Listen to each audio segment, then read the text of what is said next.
السلام عليكم ورحمة الله. ازيكم عاملين ايه يا اجمل متابعين في الدنيا؟ احبكم كتير كتير كتير، وحشوني جدا جدا جدا. وجاي لكم فيديو جديد النهارده اللي هو عبارة عن كفتة حلوة قوي مشوية، وكمان صينية بطاطس بالكوسة بالفلفل والبصل بطريقة حلوة قوي قوي.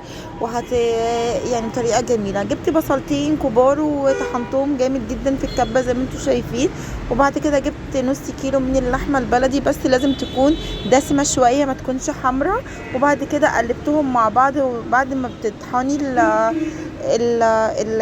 البصلتين لازم تطحنيهم كويس جدا في الكبة عشان كله يبقى ناعم معاكي.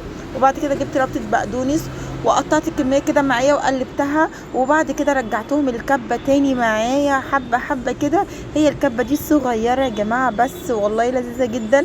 هي خدت معايا وقت يعني هي عشان صغيرة، غير عشان انا مش في بيتي اصلا، انا عند حماتي، فالمتاح عندها الصراحة انا بستعمله.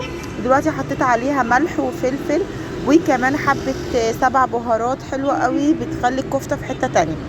بس مش هضيف اكتر من كده على الكفتة. وبعد كده هتبلهم وكله هيدخل مع بعضه زي ما انتم شايفين.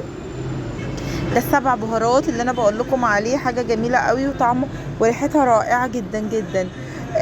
اكتر من كده مش هحط حاجه يا جماعه. ويلا بينا نصبع الكفته بطريقه حلوه وكمان تبقى هشه وكمان خفيفه معانا.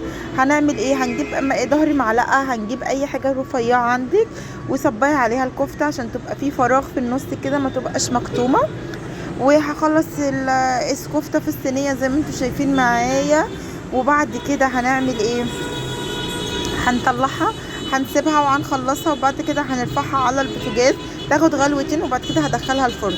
ويلا مع بعض بقى نعمل صينيه البطاطس التحفه الجميله الرائعه اللي ريحتها قلبت الدنيا كلها وطعمها ولا اروع. جبت بصلايه قطعتها شرايح زي ما انتم شايفين معايا، وجبت 4 فصوص توم تحفه كده، بيعلوا التست قوي في صينيه البطاطس، بتخليها في حته تانية خالص جميله قوي. وبعد كده جبت ايه؟ قطعت بقى البطاطس معايا بطريقه حلوه. اول حاجه قبل اي حاجه بقى ضفت الملح والفلفل، ما ضفتش اكتر من كده عليها. بحب صينيه البطاطس كده بتبقى طعمها حلو وما بتبقاش توابل بتاعتها كتير عشان احس بالطعم بتاعها. قطعت البطاطس وبعد كده قطعت الكوسه كله شرايح زي ما انتم شايفين معايا. وفلفل اخضر، قرن فلفل اخضر كده جميل قوي. لو انت اولادك بتحب السبايسي او اللي بيحب سبايسي في صينيه البطاطس، دي في قرن فلفل كده سبايسي هيخليها طعمها حلو قوي. عشان عندنا اطفال صغيره فانا ما ضفتش فلفل حامي. دلوقتي ايه؟ وطماطم معايا، قطعت كل المكون معايا كده زي ما انتم شايفين.